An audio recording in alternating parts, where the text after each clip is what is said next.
Hello all, welcome back to daily current affairs classes. ఈరోజు మనం 1 December యొక్క entire current అఫైర్స్ను discuss చేద్దాం. ఈ పీడిఎఫ్ను బోత్ ఇంగ్లీష్ అండ్ తెలుగు మీడియంలో వీడియో కింద డిస్క్రిప్షన్లో యాప్ లింక్ ఇవ్వడం జరిగింది. ఈ యాప్లో మనం ఈ డైలీ కరెంట్ అఫైర్స్ యొక్క పీడిఎఫ్ను ఫ్రీగానే అప్లోడ్ చేయడం జరుగుతుంది.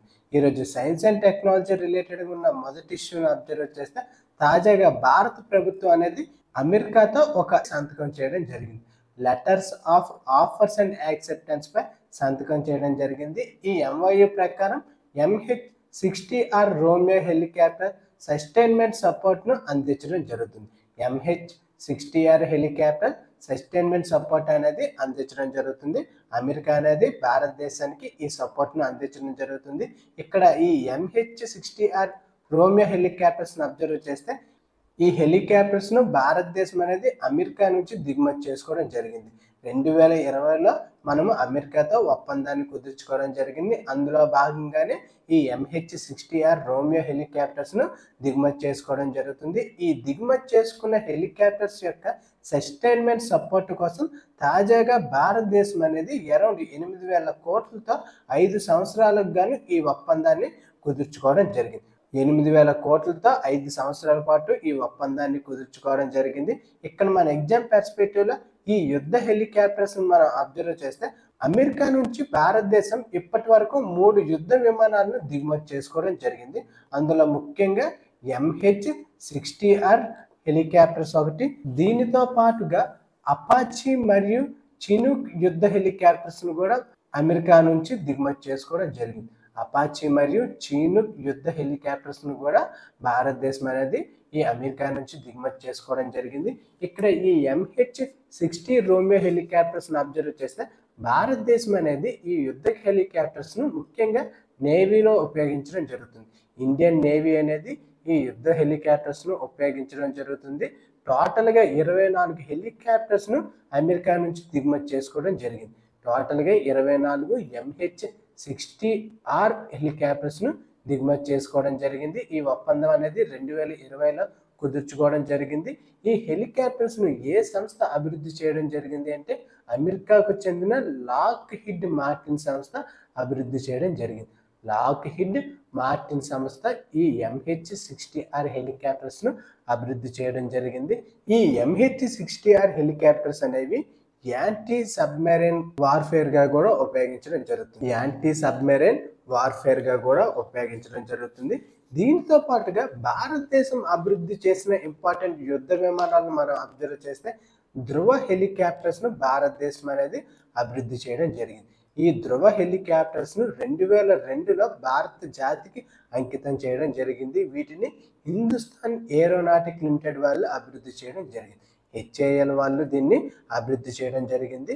హిందుస్థాన్ ఏరోనాటిక్స్ లిమిటెడ్ అభివృద్ధి చేసిన యుద్ధ హెలికాప్టర్స్ను అబ్జర్వ్ చేస్తే చీతా మరియు చేతక్ను కూడా ఈ HAL అభివృద్ధి చేయడం జరిగింది. స్వదేశీ పరిజ్ఞానంతో ఈ చీతా మరియు చేతక్ను కూడా HAL అభివృద్ధి చేయడం జరిగింది. మనకి ఇక్కడ ఎగ్జామ్ పర్స్పెక్టివ్లో ఈ యుద్ధ హెలికాప్టర్స్ కూడా చాలా ఇంపార్టెంట్. ఈరోజు కరెంట్ అఫైర్స్లో ఉన్న ఈ ఇష్యూని అబ్జర్వ్ చేస్తే తాజాగా అమెరికాతో భారతదేశం అనేది ఒప్పందం కుదుర్చుకోవడం జరిగింది. ఈ ఒప్పందం ప్రకారం MH-60R హెలికాప్టర్ల కోసం ఫాలో ఆన్ సపోర్ట్, అమెరికా నుంచి హెలికాప్టర్ల నిరంతర నిర్వహణ, అవసరమైన భాగాలు సరఫరా, స్పేర్ పార్ట్స్, సహాయ పరికరాలు అందించడం, సాంకేతిక శిక్షణ కూడా అమెరికా అనేది భారతదేశానికి అందించడం జరుగుతుంది. ఓకే, ఈ MH రోమియో హెలికాప్టర్స్ కోసం సాంకేతిక శిక్షణ కూడా అమెరికా అనేది భారతదేశానికి అందించడం జరుగుతుంది. నెక్స్ట్ వార్తల్లో ఉన్న ఇంపార్టెంట్ ఇష్యూని అబ్జర్వ్ చేస్తే తాజాగా టర్కీ అభివృద్ధి చేసిన కిజిల్ ఎల్మా UAV అనేది జెట్ ఇంజన్తో నడిచే ఒక లక్ష్య విమానాన్ని విజయవంతంగా కూల్చివేయడం జరిగింది. ఓకే, తాజాగా కిజిల్ ఎల్మా UAVను టర్కీ అనేది అభివృద్ధి చేయడం జరిగింది. దీని యొక్క ప్రత్యేకత ఏమిటి అంటే యుద్ధ విమానాలను ఇది నిర్వీర్యం చేయడం జరుగుతుంది. శత్రు దేశాల యొక్క యుద్ధ విమానాలను ఇది నిర్వీర్యం చేయడం జరుగుతుంది. ఇది బియాండ్ విజువల్ రేంజ్తో నడిచే ఒక క్షిపణి. ప్రపంచంలోనే తొలిసారి ఈ బియాండ్ విజువల్ రేంజ్ మిసైల్తో విమానాన్ని కూల్చివేయడం జరిగింది. దీని యొక్క ప్రత్యేకతను మనం అబ్జర్వ్ చేస్తే ఈ కిజిల్ ఎల్మా డ్రోన్ అనేది రాడార్ సిగ్నేచర్ చాలా తక్కువగా ఉండడం జరుగుతుంది. ఈ డ్రోన్లో రాడార్ సిగ్నేచర్ అనేది చాలా తక్కువగా ఉండడం జరుగుతుంది. అందువల్ల శత్రు దేశ రాడార్లు అనేవి వీటిని గుర్తించడం జరగదు. ఈ డ్రోన్స్ను శత్రు దేశాలు అనేవి గుర్తించడం జరగదు. శత్రు రాడార్లు దాన్ని సులభంగా గుర్తించలేవు. ఈ సాయుధ డ్రోన్స్ అనేవి చాలా దూరం నుంచి శత్రు యుద్ధ విమానాలను గుర్తించి వాటిని నిర్వీర్యం చేసే కెపాసిటీ కూడా కలిగి ఉండడం జరిగింది. దీనివల్ల శత్రు రాడార్లకు కనిపించే ముందుగానే శత్రువుని ఇది గుర్తించడం జరుగుతుంది. దీని ద్వారా అతి సులభంగా యుద్ధ విమానాలను ఇది కూల్చివేయడం జరుగుతుంది. దీనిని ఎవరు అభివృద్ధి చేశారు అంటే టర్కీ అభివృద్ధి చేయడం జరిగింది. దీని యొక్క నేమ్ ఏమిటి అంటే కిజిల్ఎల్మా డ్రోన్. కిజిల్ఎల్మా డ్రోన్స్ ను తాజాగా ఏ దేశం అభివృద్ధి చేయడం జరిగింది అంటే టర్కీ అనేది అభివృద్ధి చేయడం జరిగింది. నెక్స్ట్ వార్తల్లో ఉన్న ఇంపార్టెంట్ ఇష్యూని అబ్జర్వ్ చేస్తే తాజాగా మేఘాలయ అనేది మొదటి ఈశాన్య భారత సేంద్రియ వారోత్సవాన్ని నిర్వహించడం జరిగింది. మేఘాలయ రాష్ట్రం తన మొట్టమొదటి ఈశాన్య భారత సేంద్రియ వారోత్సవం North East Indian Organic Week ను ప్రారంభించడం జరిగింది. ఈ కార్యక్రమం అనేది 4 రోజుల పాటు ఉండడం జరుగుతుంది. తాజాగా ఏ రాష్ట్రం దీన్ని ప్రారంభించడం జరిగింది అంటే మేఘాలయ దీన్ని ప్రారంభించడం జరిగింది. ఈ ఉత్సవం యొక్క ముఖ్య లక్ష్యం ఏమిటి అంటే ఈశాన్య భారత రాష్ట్రాలను ప్రపంచ సేంద్రియ మార్కెట్లో పోటీదారులుగా ఉంచడం, మార్కెట్ యొక్క యాక్సెస్ను పెంపొందించడం, ఈ ప్రాంతం యొక్క జీవ వైవిధ్య ఆధారిత ఉత్పత్తులను అంతర్జాతీయ స్థాయిలో ప్రదర్శించడం కోసం ఈ కార్యక్రమాన్ని ప్రారంభించడం జరిగింది. ఓకే, ఈశాన్య భారత సేంద్రియ వారోత్సవాన్ని తాజాగా ప్రారంభించడం జరిగింది. ఏ రాష్ట్రం దీన్ని ప్రారంభించింది అంటే మేఘాలయ రాష్ట్రం దీన్ని ప్రారంభించడం జరిగింది. ముఖ్యంగా మేఘాలయ వ్యవసాయక శాఖ, APEDA agriculture and processed food products export development authority, కేంద్ర వాణిజ్య మంత్రిత్వ శాఖ, ఐఫామ్ ఆర్గానికేషన్ వాళ్ళు దీన్ని ప్రారంభించడం జరిగింది. ఓకే, ఇక్కడ మన ఎగ్జామ్ పర్స్పెక్టివ్లో ఏ రాష్ట్రం ప్రారంభించింది అనేది మనకి చాలా ఇంపార్టెంట్. నెక్స్ట్ వార్తల్లో ఉన్న ఇంపార్టెంట్ ఇష్యూని అబ్జర్వ్ చేస్తే తాజాగా భారతదేశం అనేది యునెస్కో ఎగ్జిక్యూటివ్ బోర్డుకు తిరిగి ఎన్నికవడం జరిగింది. 2025-29 కాలానికి అగైన్ భారతదేశమే ఈ యునెస్కో యొక్క ఎగ్జిక్యూటివ్ బోర్డుకు ఎన్నికవడం జరిగింది. భారతదేశం 2025-29 కాలానికి యునెస్కో ఎగ్జిక్యూటివ్ బోర్డుకు తిరిగి ఎన్నికవడం జరిగింది. ఇది విద్య, సంస్కృతి, శాస్త్రం, కమ్యూనికేషన్ మరియు సమాచార రంగాల్లో యునెస్కో ఆదేశాలపై భారతదేశం చూపుతున్న దీర్ఘకాల నిబద్ధతకు ఇది గుర్తింపుగా ఉండడం జరిగింది. అంతర్జాతీయ సమాజం భారతదేశంపై ఉంచిన నమ్మకం మరియు నాయకత్వానికి ఇది భావనగా నిలవడం జరిగింది. ఇక్కడ మనం ఈ యునెస్కో ఎగ్జిక్యూటివ్ బోర్డును అబ్జర్వ్ చేస్తే ఇది యునెస్కో యొక్క 3 ప్రధాన నిర్ణయాత్మక అవయవాల ఒకటిగా నిలవడం జరిగింది. టోటల్గా ఇందులో 58 సభ్య దేశాలు ఉండడం జరిగింది. ఈ యునెస్కో ఎగ్జిక్యూటివ్ బోర్డులో టోటల్గా 58 సభ్య దేశాలు అనేవి ఉండడం జరిగింది. వీటి యొక్క ప్రధాన పాత్రలు అబ్జర్వ్ చేస్తే యునెస్కో విధానాల అమలు పర్యవేక్షణ, కార్యక్రమాల ప్రణాళిక, బడ్జెట్ మరియు ప్రాధాన్యతలను ఆమోదించిన వీటి యొక్క ముఖ్యమైన పాత్రలు. ఈ యునెస్కోలో భారతదేశం అనేది 1946 నుండి సభ్య దేశంగా ఉండడం జరిగింది. భారతదేశం అనేది తాజాగా ఈ యునెస్కో ఎగ్జిక్యూటివ్ బోర్డుకు అంటే 2025-29 కాలానికి తిరిగి ఎన్నికవడం జరిగింది. నెక్స్ట్ వార్తల్లో ఉన్న ఇంపార్టెంట్ ఫెస్టివల్ని అబ్జర్వ్ చేస్తే తాజాగా కార్తీక దీపం ఫెస్టివల్ అనేది తమిళనాడులో ప్రారంభం అవ్వడం జరిగింది. ఓకే, ఈ కార్తీక దీపం ఫెస్టివల్ని ఏ రాష్ట్రంలో జరుపుకుంటారు అంటే తమిళనాడులో జరుపుకుంటారు. ముఖ్యంగా తమిళనాడులో ఉన్న తిరువనమలైలో శ్రీ అరుణాచలేశ్వర ఆలయంలో ప్రతి సంవత్సరం కూడా ఈ కార్తీక దీపం ఫెస్టివల్ని చాలా ఘనంగా నిర్వహించడం జరుగుతుంది. ఓకే, ఈ పండుగను తమిళ మాసమైన కార్తీక నెలలో నిర్వహించడం జరుగుతుంది. టోటల్గా 10 రోజుల పాటు ఈ ఫెస్టివల్ను జరుపుకోవడం జరుగుతుంది. ఓకే, ఈ ఫెస్టివల్ను టోటల్గా 10 రోజుల పాటు జరుపుకోవడం జరుగుతుంది. చివరి రోజైన అరుణాచలగిరిపై మహాదీపాన్ని వెలిగించడం ఈ ఫెస్టివల్ యొక్క ముఖ్య ఆకర్షణగా నిలవడం జరుగుతుంది. ఓకే, 10వ రోజు ఈ అరుణాచలగిరిపై మహాదీపాన్ని వెలిగించి ఈ ఫెస్టివల్ను ముగింపు చేయడం జరుగుతుంది. ఇక్కడ మన ఎగ్జామ్ పర్స్పెక్టివ్లో ఈ కార్తీక దీపం ఫెస్టివల్ను ఏ రాష్ట్రంలో జరుపుకుంటారో అంటే తమిళనాడులో ప్రతి సంవత్సరం కూడా జరుపుకుంటారు. తమిళనాడులోని తిరువనమలైలో శ్రీ అరుణాచలేశ్వర్ టెంపుల్లో ఈ కార్తీక దీపం ఫెస్టివల్ను జరపడం జరుగుతుంది. నెక్స్ట్ వార్తల్లో ఉన్న ఇంపార్టెంట్ ఆపరేషన్ అబ్జర్వ్ చేస్తే ఆపరేషన్ ఈగల్ ఫోర్స్ అనేది తాజాగా ప్రారంభించడం జరిగింది. భారత చట్ట అమలు వ్యవస్థలు కలిసి నిర్వహించిన ఒక బహుళ ఏజెన్సీ ఆపరేషన్లో నైజీరియన్ జాతీయులు నడిపిన ప్రధాన అంతర్జాతీయ మాదక ద్రవ్యాల నెట్వర్క్ను పూర్తిగా ఛేదించడం జరిగింది. ఈ ఆపరేషన్ ఈగల్ ఫోర్స్లో ఈ అంతర్జాతీయ మాదక ద్రవ్యాల నెట్వర్క్ను పూర్తిగా ఛేదించడం జరిగింది. 2025లో చేపట్టిన అతి పెద్ద యాంటీ డ్రగ్ ఆపరేషన్లో ఈ ఆపరేషన్ ఈగల్ ఫోర్స్ ఒకటిగా నిలవడం జరిగింది. ఓకే, ఈ 2025లో చేపట్టిన అతి పెద్ద ఆపరేషన్లో కూడా ఈ ఆపరేషన్ ఈగల్ ఫోర్స్ అనేది ఒకటిగా నిలవడం జరిగింది. ఈ ఆపరేషన్ ఈగల్ ఫోర్స్ని ఎందుకు తీసుకురావడం జరిగింది అంటే నైజీరియన్ డ్రగ్ ముఠాను ఛేదించడం కోసం భారతదేశం అనేది ఈ ఆపరేషన్ను తీసుకురావడం జరిగింది. ముఖ్యంగా ఏ సంస్థలు దీనికి తీసుకురావడం జరిగింది అంటే eagle force Telangana, narcotics control bureau, Delhi police crime branch, Noida పోలీసులు వీళ్ళు సంయుక్తంగా ఈ ఈగల్ ఫోర్స్ను అమలు చేయడం జరిగింది. ఓకే, ఈ ఆపరేషన్ ఈగల్ ఫోర్స్ను సంయుక్తంగా అమలు చేయడం జరిగింది. ఒకే సమయంలో 20 ప్రదేశాల్లో దాడులు నిర్వహించడం జరిగింది. ఒకే సమయంలో 20 ప్రదేశాల్లో ఈ దాడులను నిర్వహించడం జరిగింది. ఈ దాడుల్లో నైజీరియన్ డ్రగ్ ముఠాను పూర్తిగా ఛేదించడం జరిగింది. ఇక్కడ మన ఎగ్జామ్ పర్స్పెక్టివ్లో ఈ ఆపరేషన్ నేమ్ ఏమిటి అంటే operation eagle force. Next, Darjeeling mandarin ఆరెంజ్కు తాజాగా భౌగోళిక సూచిక హోదా అనేది లభించడం జరిగింది. తాజాగా డార్జిలింగ్ మ్యాండరిన్ ఆరెంజ్కు భౌగోళిక సూచిక హోదా అనేది లభించడం జరిగింది. పశ్చిమ బెంగాల్లోని డార్జిలింగ్ కొండల్లో పండించే ఈ ఫ్రూట్కు తాజాగా భౌగోళిక సూచి హోదా అనేది లభించడం జరిగింది. దీని యొక్క శాస్త్రీయ నామం ఏమిటి అంటే సిట్రస్ రెటిక్యులాటో బ్లాంకో.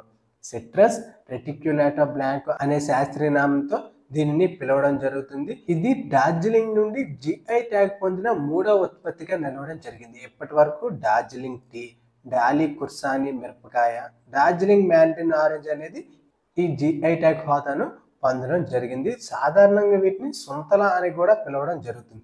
ఓకే, లోకల్లో వీటిని సుంతల అని కూడా పిలవడం జరుగుతుంది. ప్రత్యేకమైన వాసన, రుచి మరియు అనన్య లక్షణాల వల్ల డార్జిలింగ్ కొండలకి ఈ ఫ్రూట్స్ అనేవి గర్వకారణంగా నిలవడం జరుగుతుంది. ఇక్కడ మన ఎగ్జామ్ పర్స్పెక్టివ్లో ఈ భౌగోళిక సూచి ట్యాగ్ గురించి అబ్జర్వ్ చేస్తే ఒక ఉత్పత్తికి నిర్దిష్ట భౌగోళిక మూలం ఉన్నట్లుగా వీటి ద్వారా గుర్తించడం జరుగుతుంది.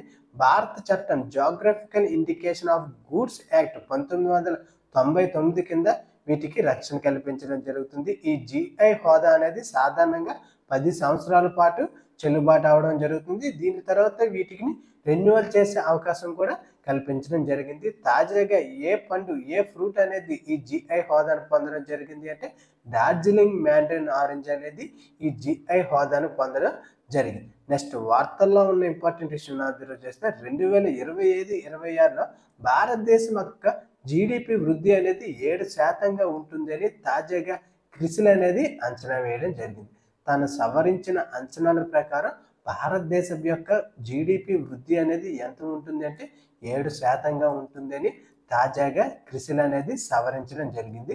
దీనికంటే ముందుగా 6.5% ఉంటుందని ప్రకటించడం జరిగింది. కానీ తాజాగా భారతదేశం యొక్క ఎన్ఎస్ఓ నేషనల్ స్టాటిస్టికల్ ఆఫీస్ అనేది 8.2% ఉంది అని ప్రకటించడం జరిగింది. ఓకే, భారతదేశం యొక్క జీడిపి వృద్ధి అనేది ఏప్రిల్ నుంచి సెప్టెంబర్ వరకు 8.2గా ఉంది అని ప్రకటించడం జరిగింది. ఈ ప్రకటన తర్వాత క్రిసిల్ అనేది తమ యొక్క అంచనాలను సవరించడం జరిగింది. తాజాగా 7% ఉంటుంది అని అంచనా వేయడం జరిగింది. ఓకే, 2025-26 యొక్క జీడిపి వృద్ధి అనేది 7%గా ఉంటుందని క్రిసిల్ సంస్థ అంచనా వేయడం జరిగింది. నెక్స్ట్, వార్తల్లో ఉన్న ఇంపార్టెంట్ అవార్డ్స్ని అబ్జర్వ్ చేస్తే తాజాగా జైషాకు ఇండియన్ ఆఫ్ ద ఇయర్ 2025 అవార్డును ప్రదానం చేయడం జరిగింది. ఐసీసీ చైర్మన్గా వ్యవహరిస్తున్న జైషాకు అత్యుత్తమ సాధన విభాగంలో ఇండియన్ ఆఫ్ ద ఇయర్ 2025 అవార్డును ప్రదానం చేయడం జరిగింది. ఎందుకోసం ఈ అవార్డును ఇవ్వడం జరిగింది అంటే భారత క్రికెట్ పరిపాలనలో ఆధునీకరించడంలో కీలక పాత్ర జైషా పోషించడం జరిగింది. ముఖ్యంగా ఇక్కడ అబ్జర్వ్ చేస్తే మహిళా క్రికెటర్ల యొక్క వేతనం అనేది పురుషులతో సమానంగా ఇవ్వడం జరుగుతుంది. ఓకే, అంతకంటే ముందుగా పురుషులకు అధికంగా వేతనం అనేది లభించడం జరిగింది. ఈ జైషా అధికారం చేపట్టిన తరువాత ఈ మేల్ క్రికెటర్స్ కు మరియు ఈ ఫీమేల్ క్రికెటర్స్ యొక్క వేతనాలను సమానం చేయడం జరిగింది. దీనితో పాటుగా మహిళా ప్రీమియర్ లీగ్ ను కూడా ప్రారంభించడం జరిగింది. ఓకే, జైషా ఆధ్వర్యంలోనే ఈ మహిళా ప్రీమియర్ లీగ్ను కూడా ప్రారంభించడం జరిగింది. ఇతను చేసిన విశేషమైన కృషికి గాను ఇండియన్ ఆఫ్ ది ఇయర్ 2025 అవార్డును గెలుచుకోవడం జరిగింది. ఓకే, తాజాగా ఐసీసీ చైర్మన్గా వ్యవహరిస్తున్న జైషా గారు ఈ ఇండియన్ ఆఫ్ ద ఇయర్ 2025 అవార్డును గెలుచుకోవడం జరిగింది. ఇతను 2019 నుంచి 2024 వరకు బీసీసీఐ కార్యదర్శిగా వ్యవహరించడం జరిగింది. దీని తర్వాత 2024లో ఐసీసీ చైర్మన్గా ఎన్నికవడం జరిగింది. ఓకే, 2024 నుంచి ఇతను ఐసీసీ చైర్మన్గా వ్యవహరించడం జరుగుతుంది. నెక్స్ట్ వార్తల్లో ఉన్న ఇంపార్టెంట్ ఫెస్టివల్ని అబ్జర్వ్ చేస్తే తాజాగా బక్సా పర్వతాల్లో డొప్పా తెగ సంబరాలు అనేవి ప్రారంభం అవ్వడం జరిగింది. భారత్ భూటాన్ సరిహద్దుల్లో ఉన్న బక్సా పర్వతాల్లో నివసించే డోక్పా తెగ ప్రజలు తమ సంస్కృతి వారసత్వ ప్రతీకగా ఈ డోక్పా పండుగ సంబరాలను ప్రతి సంవత్సరం కూడా చాలా ఘనంగా జరుపుకోవడం జరుగుతుంది. ఓకే, ఈ ఫెస్టివల్ను ఏ రాష్ట్రంలో జరుపుకుంటారు అంటే పశ్చిమ బెంగాల్ రాష్ట్రంలో జరుపుకుంటారు. పశ్చిమ బెంగాల్లోని అలీపురద్వార్ జిల్లా పరిధిలో నివసిస్తున్న వీరు ఈ జరుపుకునే వేడుకలకు తిలకించేందుకు ఇటు భారత్తో పాటుగా నేపాల్, భూటాన్ నుంచి కూడా పర్యాటకులు తరలి రావడం జరుగుతుంది. ఓకే, ఇంటర్నేషనల్ టూరిస్టులు కూడా ఈ ఫెస్టివల్ని చూసేందుకు రావడం జరుగుతుంది. ఈ తెగ యొక్క ఆహారపు అలవాట్లు, వస్త్రధారణ పూర్తి భిన్నంగా ఉండడం జరుగుతుంది. పర్యాటక అభివృద్ధి కోసం అలీపుర్ద్వార్ జిల్లా యంత్రాంగం, పర్యాటక శాఖ అధికారులు ఈ పండుగను ఏర్పాట్లు చేస్తున్నట్లు ప్రకటించడం జరిగింది. బక్సా పర్వతాల్లో 14 గ్రామాల్లో నివసించే ఈ డొప్పా తెగ ప్రజలంతా ఈ సందర్భంగా ఒకే చోటుకు చేరడం జరుగుతుంది. బక్సా కోట మైదానంలో ప్రధాన వేడుకలను జరుపుకోవడం జరుగుతుంది. ఓకే, బక్సా కోట మైదానంలో ఈ ఫెస్టివల్ను జరుపుకోవడం జరుగుతుంది. ఈ ఫెస్టివల్లో విలువిద్య పోటీలు, నృత్యాలు, చిన్నారులు ఫ్యాషన్ షో వంటి కార్యక్రమాలు కూడా నిర్వహించడం జరుగుతుంది. ఇక్కడ మన ఎగ్జామ్ పర్స్పెక్టివ్లో ఈ డోక్పా తెగ సంబరాలు అనేవి ఏ రాష్ట్రంలో జరుపుకుంటారు అంటే వెస్ట్ బెంగాల్లో ప్రతి సంవత్సరం కూడా జరుపుకోవడం జరుగుతుంది. నెక్స్ట్ వార్తల్లో ఉన్న ఇంపార్టెంట్ పర్సనాలిటీస్ని అబ్జర్వ్ చేస్తే తాజాగా ఒడిశా మాజీ ప్రధాన న్యాయమూర్తి అయిన జస్టిస్ ఎస్ మురళీధర్కు అరుదైన గౌరవం అనేది లభించడం జరిగింది. ఇజ్రాయెల్ పాలస్తీనా వివాదంలో మానవ హక్కుల ఉల్లంఘనపై విచారణ జరిపేందుకు గాను ఏర్పాటు చేసిన ప్యానెల్కు ఈయనే నేతృత్వం వహించడం జరుగుతుంది. ఈ ప్యానెల్కు ఎవరు నేతృత్వం వహించడం జరుగుతుంది అంటే ఎస్ మురళీధర్ గారు, ఒడిశా మాజీ ప్రధాన న్యాయమూర్తి అయిన ఎస్ మురళీధర్ గారు ఈ ప్యానెల్కు నాయకత్వం వహించడం జరుగుతుంది.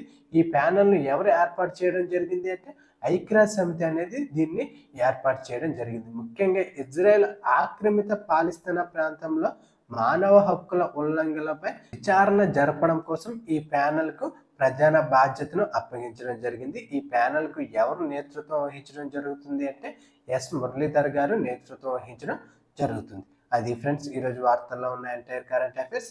ఈ పీడిఎఫ్ను బోత్ ఇంగ్లీష్ అండ్ తెలుగులో వీడియో కింద డిస్క్రిప్షన్లో టెలిగ్రామ్ ఛానల్ ఇవ్వడం జరిగింది.